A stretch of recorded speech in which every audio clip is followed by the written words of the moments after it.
नमस्कार दोस्तों। जो विद्यार्थी केवीएस टीजीटी पीजीटी की तैयारी कर रहे हैं उनके लिए ये वीडियो काफ़ी महत्वपूर्ण है। देखिए, टीजीटी में कक्षा 6 से 10 तक की पुस्तकें जोड़ी हैं एनसीईआरटी। उसमें एक पुस्तक चलती हैं, छोटी छोटी पुस्तकें, जैसे बाल रामायण है, महाभारत है, और एक है भारत की खोज, यानी उनकी जवाहरलाल नेहरू की। तो कक्षा 6, 7 और 8 में ये पुस्तकें चलती हैं। इस वीडियो में अपन चर्चा करेंगे बाल रामायण की।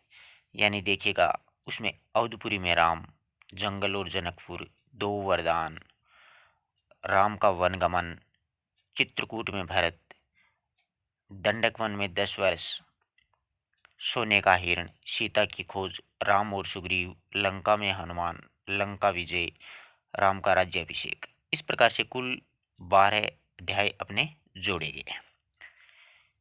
इनमें से अपन 2-3 अध्याय आज पढ़ेंगे और इस प्रकार से धीरे धीरे 2-3 अध्याय करके अपन 5-7 वीडियोज में इनको पढ़ लेंगे। तो आज अपन शुरू करते हैं अवधपुरी में राम।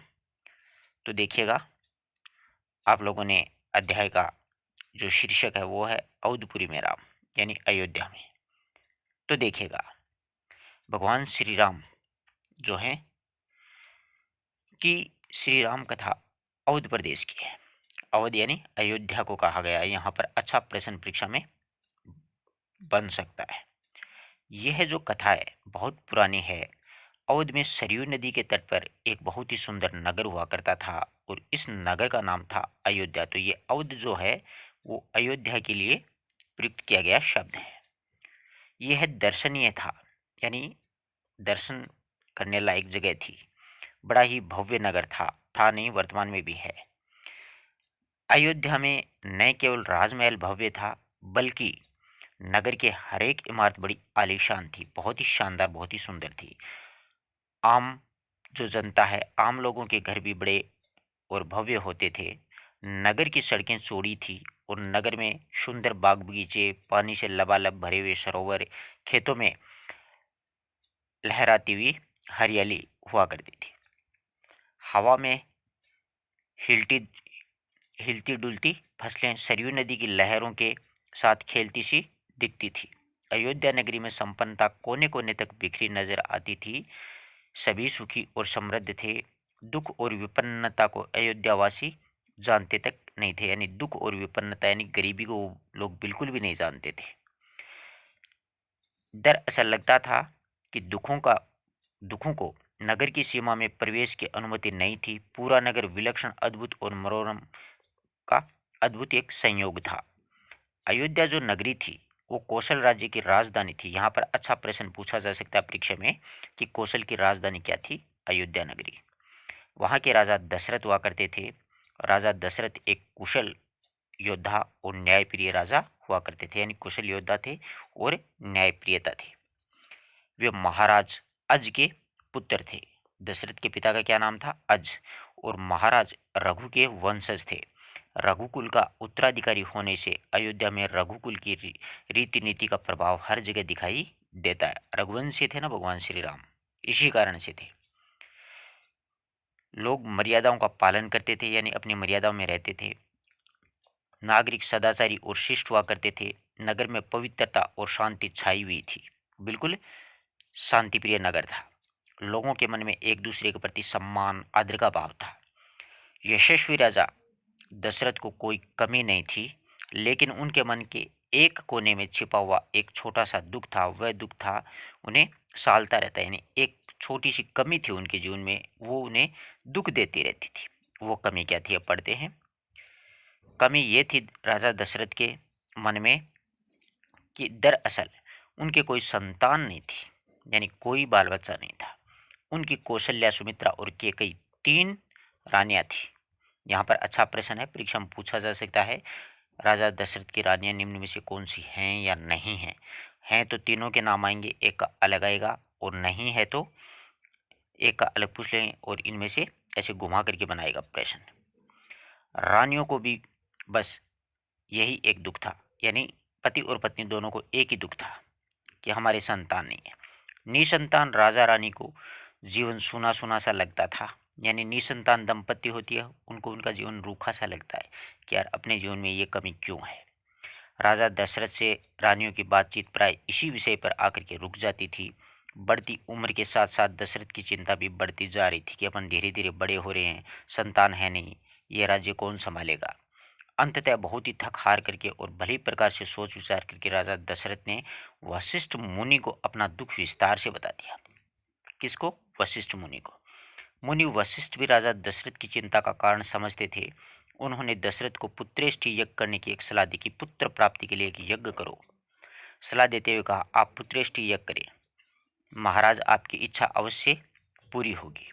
महान तपस्वी ऋष्यशृंग की देखरेख में होने वाले यज्ञ की तैयारी में पूरा नगर लग गया था, यानी नगर के सभी लोग तैयारी करने लगे। यज्ञशाला सरवी नदी के किनारे बनाई गई थी। यज्ञ में अनेक राजाओं और तमाम ऋषि मुनियों को आमंत्रित किया गया था। शंख ध्वनि और मंत्रोच्चार के बीच में एक एक करके सबने अग्नि में आहुतियां डाली। अंतिम आहुति राजा दशरथ की के द्वारा ही प्रदान की गई थी। यज्ञ पूरा होने पर अग्नि देवता ने महाराज दशरथ को आशीर्वाद दिया। कुछ समय बाद में तीनों रानियां पुत्रवती हुई। महारानी कौशल्या ने चैत्र माह की नवमी के दिन राम को जन्म दिया और रानी सुमित्रा के दो पुत्र लक्ष्मण और शत्रुघ्न है। रानी कैकेयी ने एक पुत्र भरत का जन्म हुआ। इस प्रकार से तीनों रानियों के पुत्र पैदा हुए। तो रानी, अब देखिएगा किस किस के कौन सा बेटा है, वो ध्यान रखिएगा, ठीक है। कौशल्या के भगवान श्री राम जन्म हुए रामनवमी के दिन। सुमित्रा के लक्ष्मण और शत्रुघ्न पैदा हुए और कैकेयी के एक भरत का जन्म हुआ था। पुत्र जन्म से राजमहल और पूरे नगर में बधाइयां बजने लगी, मंगल गीत गाए गए और इस अवसर पर हर चारों ओर से खुशी का वातावरण और उत्सव मनाया जाने लगा। जैसा दृश्य उपस्थित हुआ, राजा दशरथ की मनोकामना पूरी हुई। प्रजा भी प्रसन्न थी कि दशरथ की चिंता दूर हुई। नगर में धूमधाम से बड़ा समारोह आयोजित किया गया। राजा दशरथ ने आयोजन में आए हुए जो लोग थे, लोगों को सम्मान दिया। उन्हें कपड़े, अनाज, धन आदि भेंट करके उनको विदा किया गया। चारों राजकुमार बहुत ही सुंदर और सुदर्शन थे। जब वे बड़े हुए तो साथ खेलने निकलते, देख करके लोग उन्हें देखते ही रह जाते, यानी चारों साथ ही रहते थे। उनकी आंखों से उनसे हटती तक नहीं थी, यानी जो नगर के लोग थे वो उनको लगातार निहारते रहते। चारों भाइयों में परस्पर बहुत प्रेम था। शेष तीनों भाई अपने बड़े भाई राम की आज्ञा मानते थे। खेल कूद में लक्ष्मण पराय राम के साथ ही रहा करते थे। भरत और शत्रुघ्न अपने अलग एक जोड़ी बना करके रहते थे, यानी दो दो की जोड़ी बन गई, राम लक्ष्मण भरत शत्रुघ्न। और बड़ा होने पर राजकुमारों को शिक्षा दीक्षा के लिए कुशल और अपनी अपनी विद्या में दक्ष गुरुजनों से ज्ञान अर्जित करने के लिए भेज दिया गया, ठीक है, गुरुकुल में। चारों राजकुमार कुशाग्र बुद्धि थे। वे जल्दी ही सब विद्याओं में पारंगत हो गए। राम इनमें सर्वोपरि थे। राम में कई अन्य गुण और भी थे, जैसे विवेक, यानी अपने विवेक से, अपने दिमाग से, शालीनता और न्यायप्रियता, यही सबसे बड़ी बातें होती हैं इंसान के। इसीलिए राजा दशरथ को राम सबसे अधिक प्रिय थे। वैसे ही राम ज्येष्ठ पुत्र थे और मानवीय गुणों से वो बिल्कुल भरपूर भी थे। राजकुमार जब विवाह योग्य हुए तो नगर में उनकी चर्चा होने लगी, यानी बड़े होते हैं तो चर्चा होती है। राजा दशरथ भी अपने संतानों के लिए सुयोग्य वधुएं चाहते थे। परिजनों और पुरोहितों में भी इस विषय पर चर्चा होने लगी। एक बार अयोध्या के राजमहल में एक दिन चर्चा चली थी। तभी एक द्वारपाल घबराया हुआ राजमहल के अंदर आया और उसने आकर के महर्षि विश्वामित्र के पधारने की सूचना प्रदान कर दी कि महर्षि विश्वामित्र आ रहे हैं। महाराज दशरथ तत्काल अपना आसन छोड़ करके द्वार की ओर बढ़े और महर्षि विश्वामित्र की अगवानी करते हुए राजा दशरथ उन्हें लेकर के दरबार में आए। विश्वामित्र को बैठने के लिए ऊंचा आसन दिया गया। विश्वामित्र भी कभी स्वयं राजा हुआ करते थे, बहुत बड़े और बलशाली राजा थे। बाद में वे उसके बाद वे अपना राजपाट छोड़ करके स्वयं संन्यास ग्रहण कर लिया था विश्वामित्र ने। उन्होंने जब जंगल में ही अपना एक आश्रम बना लिया, उसे उन्होंने सिद्धाश्रम नाम दिया था। यहाँ पर अच्छा प्रश्न बनता है कि विश्वामित्र का आश्रम क्या कहलाता था, तो सिद्धा आश्रम। इस प्रकार के छोटे छोटे प्रश्न परीक्षा में पूछे जाएंगे। महर्षि का स्वागत सत्कार करने के बाद में दशरथ ने कहा, महर्षि आज्ञा दें, मैं आपकी क्या सेवा कर सकता हूँ। आप अपने मन की बात कहिए, आपकी आज्ञा का पूरी तरह पालन होगा। दशरथ ने कहा कि आप अपनी आज्ञा बताइए, आपकी आज्ञा का पालन करेंगे।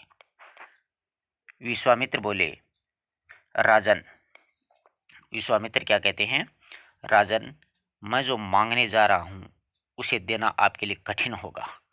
आप आज्ञा दीजिए महर्षि जी, मैं उसे पूरा करने के लिए तत्पर हूँ, बिल्कुल नहीं हिचकूंगा। दशरथ ने दृढ़तापूर्वक जवाब दे दिया। मैं सिद्ध के लिए एक यज्ञ कर रहा हूँ, यानी मैं एक सिद्धि प्राप्त करने के लिए एक यज्ञ कर रहा हूँ, विश्वामित्र ने कहा। अनुष्ठान लगभग पूरा हो गया है, लेकिन दो राक्षस उसमें बाधा डाल रहे हैं। मैं जानता हूँ कि उन राक्षसों को केवल एक ही व्यक्ति मार सकता है, और वह है राम। आप अपने ज्येष्ठ पुत्र को मुझे दें ताकि यज्ञ पूरा हो। ये बात विश्वामित्र ने कहा। यह सुनकर के मानो दशरथ पर जैसे बिजली गिर पड़ी हो, वो अचकचा गए। उन्हें उम्मीद नहीं थी कि मुनिवर उन्हें उनके ज्येष्ठ पुत्र राम को मांग लेंगे। ऋषि की बात से दशरथ चिंता में पड़ गए, यानी यार बेटा कैसे दे सकता हूँ मैं। विश्वामित्र ने दशरथ की द्विधा को समझते हुए कहा, मैं राम को केवल कुछ दिनों के लिए मांग रहा हूँ, यह 10 दिन में संपन्न हो जाएगा। दशरथ महाराज दशरथ पुत्र वियोग की आशंका से कांप उठे कि कहीं बच्चा है, राक्षसी ने इसका वध ना कर दे। दरबार में भी उसी वक्त सन्नाटा छा गया। दशरथ की दशा से सभी मंत्री चिंतित हो उठे, पर चुप रहे। महर्षि वशिष्ठ जो थे वो शांत थे। दशरथ कांप करके बेहोश हो गए। तब उन्हें होश आया तो डर से वे पुनः मूर्छित होकर के दोबारा गिर पड़े और संग बिल्कुल संज्ञा शून्य हो गए थे। उनके मतलब कोई जवाब देना नहीं आया। दशरथ की इस स्थिति पर महर्षि विश्वामित्र को क्रोध आ गया। पूरा दरबार शंकित हो उठा। वे सभी किसी अनिष्ठा की आशंका से कुछ समझ नहीं पा रहे थे। महर्षि और महाराजा के बीच हुए वार्तालाप के बीच कुछ बोलना उन्हें उचित नहीं लगा, यानी दो बड़े लोग जब बात करते हैं तो छोटे चुप ही रहते हैं। उन्हें लगा कि मुनि वशिष्ठ उठे और चुपचाप महाराज दशरथ के पास आकर के खड़े हो गए। थोड़ी देर बाद में दशरथ ने स्वयं को संभाला और महर्षि से विनती की कि महामुनि, मेरा राम तो अभी 16 वर्ष का भी नहीं हुआ है, फिर भी वह राक्षसों से कैसे लड़ पाएगा। कि अभी तो यार बच्चा ही है, वो कैसे लड़ेगा, आप बताइए मुनिवर। मायावी राक्षसों का छल कपट वह कैसे समझेगा, उन्हें कैसे मारेगा। इससे अच्छा तो यही होगा कि आप मेरी सेना ले जाएं, मैं स्वयं भी आपके साथ चलूंगा, कि मैं आपके साथ चलूंगा, ये तो अभी बच्चा ही है। महर्षि विश्वामित्र ने दशरथ के इस कथन पर कोई प्रतिक्रिया व्यक्त नहीं की। वे क्रोधित थे पर उन्हें व्यक्त नहीं किया, यानी क्रोध को व्यक्त नहीं किया। उन्हें अपने यज्ञ के नियम याद थे। क्रोध करने से उनका यज्ञ खंडित हो सकता है। विश्वामित्र को यह याद था कि अगर मैं क्रोध करूंगा तो मेरा यज्ञ खंडित हो जाएगा, इस तरह उसका अनुष्ठान अधूरा ही रह जाता। मैं राम के बिना एक पल नहीं रह सकता। आप राम को छोड़ कर जो चाहे मांग ले, उसे मत ले जाएं। मैं राम को नहीं दूंगा, बिल्कुल नहीं। वह मेरे बुढ़ापे की संतान है, मैं उसे बहुत प्रेम करता हूँ। दशरथ जब अधिक गिड़गिड़ाने लगे तो महर्षि का क्रोध भभक उठा, यानी वशिष्ठ थे वो, उनको और ज्यादा क्रोध आ गया। इससे दरबार में मंत्रीगण और ऋषि मुनि सभी सकते में आ गए, यानी सभी को डर लगा। आप रघुकुल की रीत तोड़ रहे हैं राजन, वचन देकर के पीछे हट रहे हैं, ये व्यवहार कुल के विनाश का सूचक है। आप जानते हैं कि मैं स्वयं दुष्ट राक्षसों का संहार कर सकता हूँ, लेकिन मैंने अब संन्यास ले लिया है। यदि आप मुझे राम नहीं देंगे तो मैं आपके द्वार से खाली हाथ से लौट जाऊंगा कि मुझे कुछ भी नहीं दिया। बात बिगड़ती देख करके मुनि वशिष्ठ ने आगे बढ़ करके महाराज दशरथ को राम की अपार शक्ति के बारे में समझाया। प्रतिज्ञा तोड़ने के संबंध में और महर्षि विश्वामित्र के साथ रहने पर राजकुमार राम को होने वाले लाभ के बारे में भी विस्तार से वो समझाते हैं। राजन, आपको आपको अपना वचन पूरा करना चाहिए। रघुकुल की रीत यही है, प्राण देकर के भी अपने पूर्वजों के वचन निभाया है। आप राम की चिंता न करें, महर्षि के होते हुए उसका कोई कुछ भी नहीं बिगाड़ सकता। विश्वामित्र के समझाने पर महाराजा दशरथ की चिंता कुछ कम हुई, पर उनका मन अब भी खिन्न था। पुत्र विछोह में पुत्र विछोह के दुख सभी तर्कों पर भारी पड़ता देख करके गुरु वशिष्ठ ने कहा, महाराज, महर्षि विश्वामित्र एक सिद्ध पुरुष और एक तपस्वी हैं। वे अनेक गुप्त विधाओं के जानकार हैं। वे कुछ सोचकर ही आपके पास राम को लेने के लिए आए हैं। राम उससे अनेक नई विधाएं भी सीख सकेंगे। आप राम को महर्षि विश्वामित्र के साथ जाने दें, राम को उन्हें सौंप दें। महाराज दशरथ ने मुनि वशिष्ठ की बातों को दुखी मन से स्वीकार किया, लेकिन वह राम को अकेले नहीं भेजना चाहते थे। इसलिए उन्हें विश्वामित्र से राम के साथ में लक्ष्मण को भी ले जाने का निवेदन किया। महर्षि विश्वामित्र ने महाराज दशरथ का यह आग्रह स्वीकार कर लिया। तत्पश्चात राम लक्ष्मण को तत्काल दरबार में बुलाया और महाराज दशरथ ने उन्हें अपने निर्णय की सूचना दी। तो दोनों भाइयों ने उन्हें सहर्ष इस बात को स्वीकार कर लिया था कि हम जाने के लिए तैयार हैं। महर्षि विश्वामित्र के साथ राम और लक्ष्मण वन में जाने की सूचना माता कौशल्या को दी गई। नितांत गंभीर माहौल से स्वस्ति वचन हुआ। शंख ध्वनि और नगाड़े बजे। महाराज दशरथ ने भावुक होकर के दोनों पुत्रों का मस्तक चूम करके उन्हें महर्षि को सौंप देते हैं। अंत में दोनों राजकुमार अविलंब ही महर्षि के साथ चल पड़े हैं। बीहड़ में भयानक जंगली रास्तों पर विश्वामित्र आगे आगे चल पड़े और राम उनके पीछे। लक्ष्मण राम के 2 कदम पीछे। राम लक्ष्मण धनुष संभालते हुए पीठ पर तुनीर बांधे हुए, कमर में तलवारें लटकाए हुए प्रसन्न मुद्रा में चले जा रहे हैं। यानी विश्वामित्र के साथ में हैं वो राम और लक्ष्मण जा रहे हैं। ये प्रथम चैप्टर था और इसमें किस प्रकार के प्रश्न आने चाहिए थे वो भी मैंने बीच बीच में आपको बतलाए हैं। अब एक दूसरा अध्याय और पढ़ लेते हैं, छोटा सा ही है। जंगल और जनकपुर। यानी जंगल में राजकुमारों के साथ राजकुमार कैसे रहते हैं। महर्षि विश्वामित्र ले गए इन दोनों को। अब देखो, महर्षि विश्वामित्र दोनों राजकुमारों को साथ लेकर के राजमहल से निकल करके सरयू नदी की ओर बढ़े और उन्हें आश्रम में जाने के लिए नदी पार करनी पड़ती थी, यानी बीच में नदी आती थी। परंतु विश्वामित्र ने अयोध्या के निकट नदी पार नहीं की। वे सरयू नदी के दक्षिणी किनारे पर दूर तक चलते रहे, यानी पैदल पैदल चलते रहे। वे तीनों नदी के घुमाव के साथ साथ चल रहे थे। राजमहल पीछे छूट गया, नगर की आखिरी बस्ती पीछे छूट गई। चलते चलते जब नदी का एक तीखा मोड़ आया तो अयोध्या नगरी दिखाई देनी बंद हो चुकी थी। यानी मोड़ आने के बाद में अयोध्या नगरी दिखाई नहीं दी। रात में राम और लक्ष्मण ने एक बार भी पीछे मुड़कर नहीं देखा। दोनों महर्षि विश्वामित्र के सीधे कदमों का अनुसरण करते रहे। सूरज भी अब मंद हो चला था, शाम गिरने लगी, लेकिन अभी तक राजकुमारों के चेहरे पर थकान का कोई चिन्ह नहीं था। यानी उनको बिल्कुल थकान महसूस नहीं हो रही थी। वे दिन भर पैदल चल चुके थे और फिर भी अभी और भी पैदल चलने को तैयार भी थे। महर्षि ने अचानक रुक करके आसमान पर दृष्टि डाली तो चिड़ियों के झुंड अपने बसेरे की ओर वापस लौटने लगे थे, यानी अपने घोंसले में आ रहे थे। चरवाहे भी गायों को लेकर के लौट रहे थे। गायों के पैरों से उड़ती हुई धूल से आसमान को मटमैला सा हो गया, यानी गोधूली वेला थी। हम आज रात नदी तट पर ही विश्राम करेंगे, महर्षि ने दोनों राजकुमारों से कहा। दोनों राजकुमारों के चेहरे के भाव देखते हुए विश्वामित्र हल्का सा मुस्कुराए और राम से बोले, मैं तुम दोनों को कुछ विधाएं सिखाना चाहता हूँ और इन्हें सीखने के बाद कोई तुम पर प्रहार नहीं कर सकेगा, यदि तुम सो रहे होंगे तब भी। यानी ऐसी विधाएं बताऊंगा कि अगर आपको नींद भी आएगी तो भी कोई कुछ नहीं बिगाड़ सकेगा। राम और लक्ष्मण ने मुंह हाथ धोकर के नदी के पानी से वापस महर्षि के पास में आकर के बैठ के विश्वामित्र ने दोनों बच्चों को, यानी राम और लक्ष्मण को, दोनों भाइयों को मनोयोग पूर्वक बला और अतिबला नाम की विधाएं सिखाई। यहाँ पर अच्छा प्रश्न बनता है कि विश्वामित्र ने राम और लक्ष्मण को कौन सी विधाएं सिखाई, तो बला और अतिबला। ध्यान रखना, ऐसे छोटे छोटे प्रश्न आएंगे परीक्षा में। रात में वे तीनों तिनकों और पत्तों का बिस्तर बना करके सो गए और नींद न आने तक महर्षि उनसे बातें करते रहे। आराम से तीनों बातिया रहे थे। अगली सुबह वे पुनः सरयू नदी के किनारे किनारे चलते हुए एक ऐसी जगह पर पहुंच जाते हैं जहां दोनों नदियों का आपसी संगम था। ठीक है, और उस संगम की दूसरी नदी थी गंगा। यहाँ पर अच्छा प्रश्न बनता है कि सरयू में कौन सी नदी का मिलन हो रहा है, तो गंगा थी। राम लक्ष्मण अब महर्षि से दूरी बनाकर नहीं चल रहे थे, वे महर्षि के ठीक पीछे थे ताकि उनकी बातें ध्यान से वे सुन सके। रास्ते में पड़ने वाले आश्रम, वहाँ के लोगों और वृक्षों और वनस्पतियों के संबंध में स्थायी इतिहास के बारे में उन्हें जानकारी मिलती रही। यानी विश्वामित्र बता रहे थे और दोनों भाई सुन रहे थे।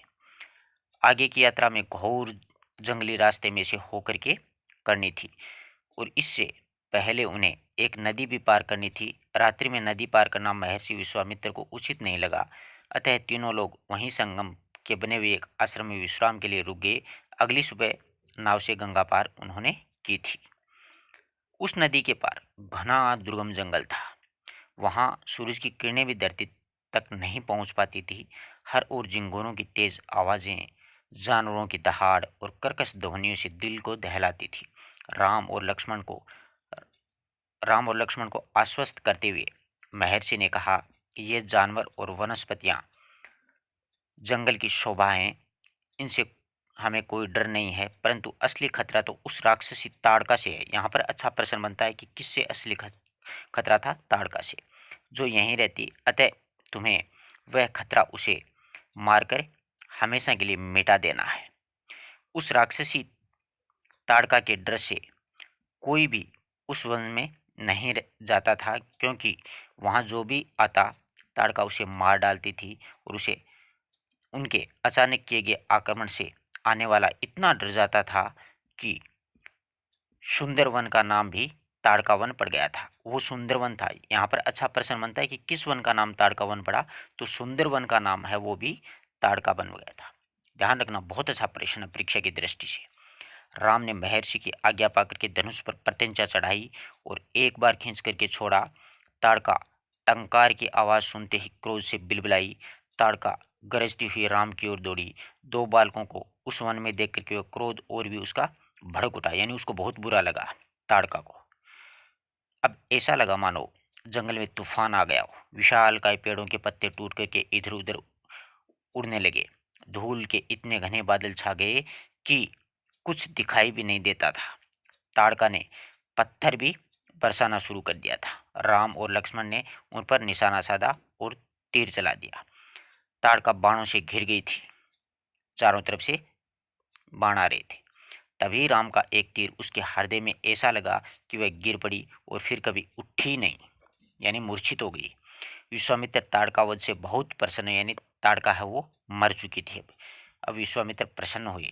उन्होंने राम को अपने गले से लगा लिया और उन्हें दोनों राजकुमारों को 100 तरह के नए अस्त्र शस्त्र देकर के उनका प्रयोग करने की एक विधि भी बताई थी। तो यहाँ पर अच्छा प्रश्न बनता है कि विश्वामित्र ने भगवान श्री राम और लक्ष्मण को कितने तरह के अस्त्र शस्त्र दिए थे? 100 तरह के। वहां पर 101, 102, 90 इस प्रकार से ऑप्शन बन सकते हैं परीक्षा में। ताड़का मर चुकी थी, अब उसका भय नहीं रहा, अतः तीनों ने रात वहीं बिताई।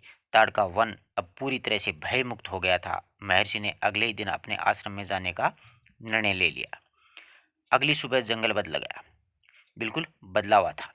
अब वह ताड़का वन नहीं, वहां से आने वाली भयानक आवाजें खत्म हो चुकी। अब वहां पत्तों से गुजरती हुई हवा सरसराहट और उसका संगीत था। चिड़ियों की शांतपूर्ण चहचहाट थी। वन की तस्वीर ही बदल चुकी थी, यानी राक्षसी प्रवृत्ति खत्म हो गई। महर्षि का सिद्धाश्रम बड़ा मनोहारी और प्राकृतिक सौंदर्य से भरपूर था। आनंद लेते हुए तीनों लोग आश्रम पहुंचे तो आश्रम वासियों ने उनके अगवानी में अभिनंदन किया। महर्षि विश्वामित्र के आश्रम में वापस लौटने की उन्हें खुशी थी। राम लक्ष्मण के आगमन से वे उन्हें और भी सुख मिला। विश्वामित्र अपने अभीष्ट यज्ञ की तैयारियों में लग गए थे।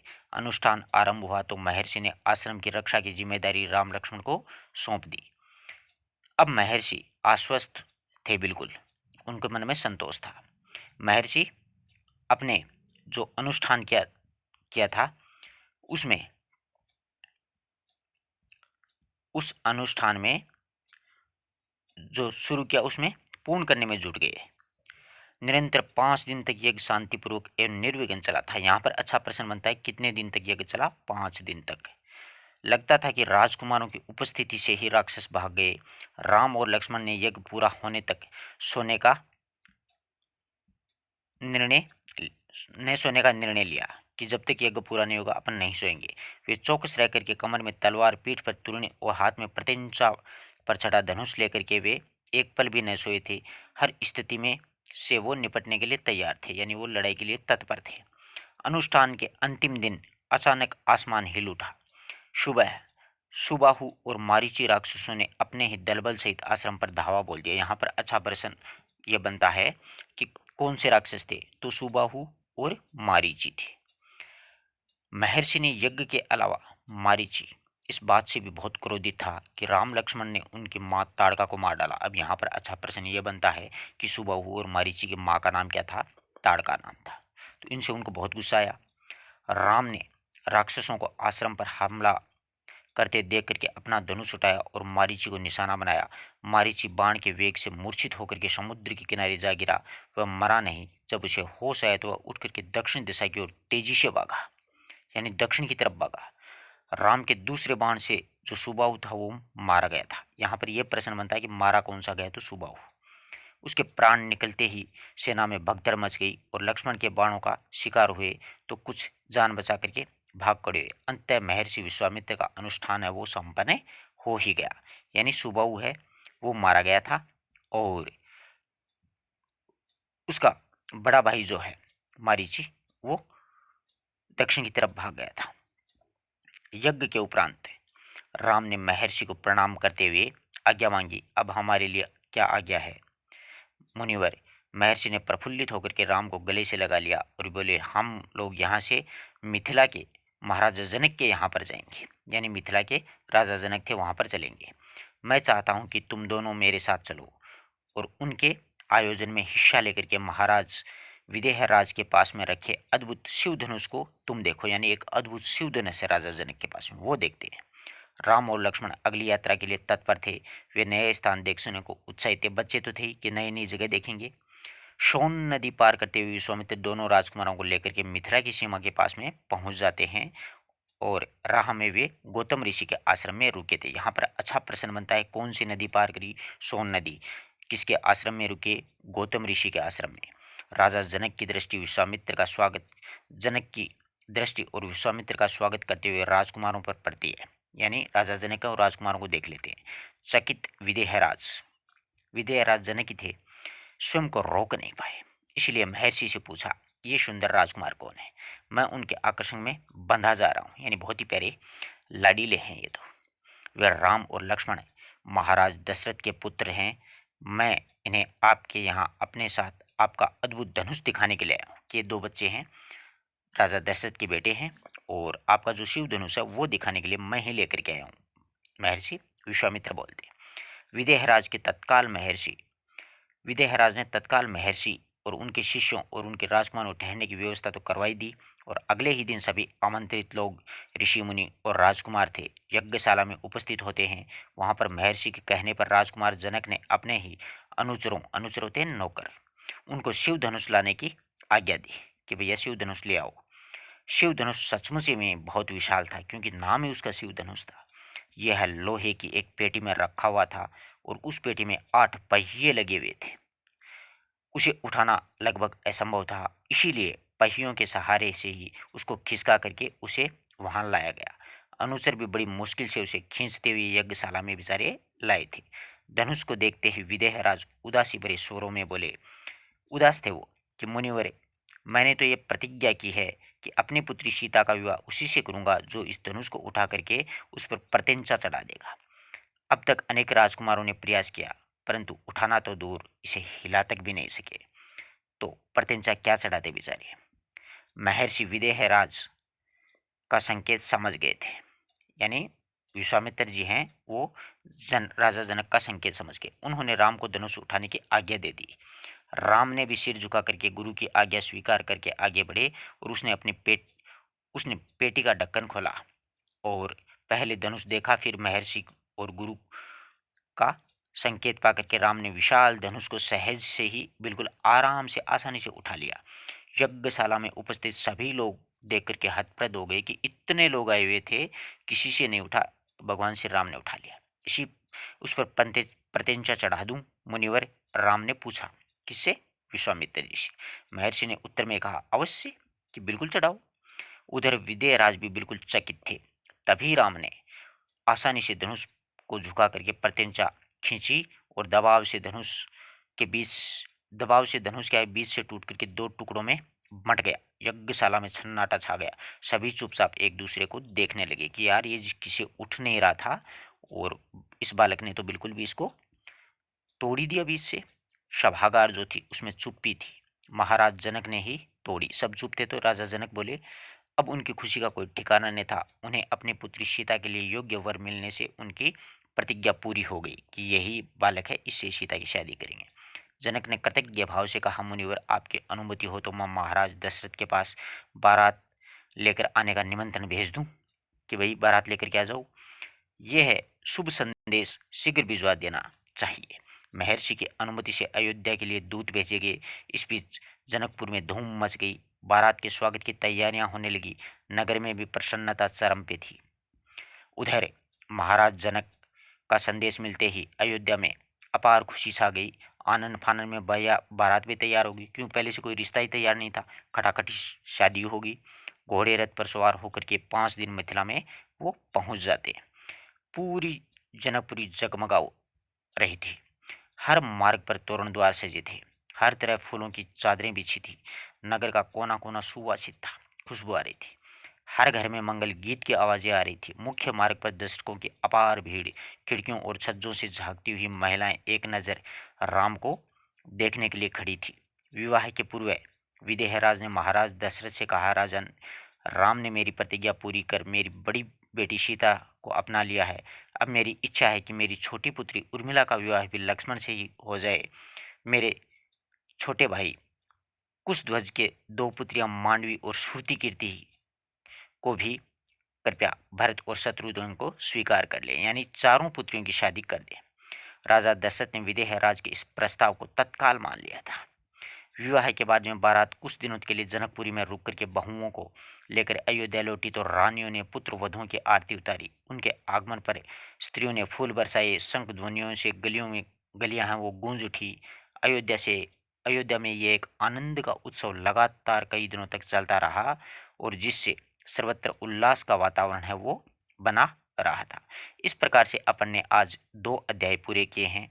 अगर किसी विद्यार्थी किसी प्रकार का कोई डाउट है तो आप लोग पूछ सकते हैं। इसी प्रकार मैं पूरी चैप्टर करवाऊंगा, पूरी महाभारत करवाऊंगा। टीजीटी पीजीटी के विद्यार्थी अगर कक्षा 6 से लेकर के 12 तक की किताब पढ़ना चाहते हैं तो आप प्ले लिस्ट के माध्यम से अवश्य वीडियो देख सकते हो। फ्री ऑफ कॉस्ट निःशुल्क सभी विद्यार्थियों की सेवा भाव से बहुत ही प्यार से हर एक चैप्टर को पढ़ाया गया है। वीडियो अच्छा लगा तो अपने मित्रों तक जरूर शेयर करें। धन्यवाद दोस्तों।